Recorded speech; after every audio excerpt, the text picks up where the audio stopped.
Right now I'm inside of a function block for PID control. So I go to my AI, and what I do is I just type in make me a bubble sort. Okay, that's what I'm typing in here.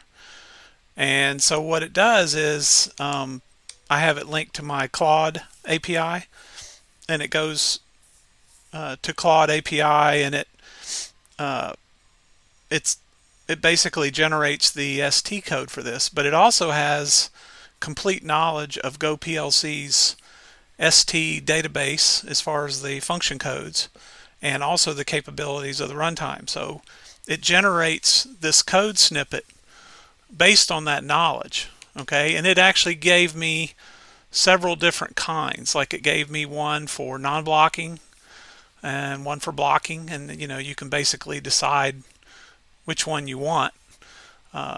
So as I'm showing here, I just scroll down. Like this is the simpler one, which was blocking, and then it lets you can incorporate this directly into the code editor that you had open. It kind of gives you a little description.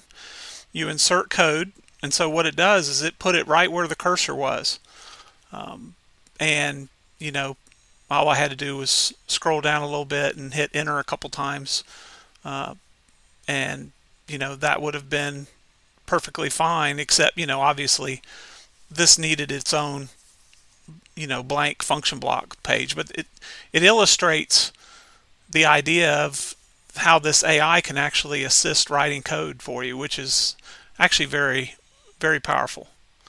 So that's what the video is for. Thank you.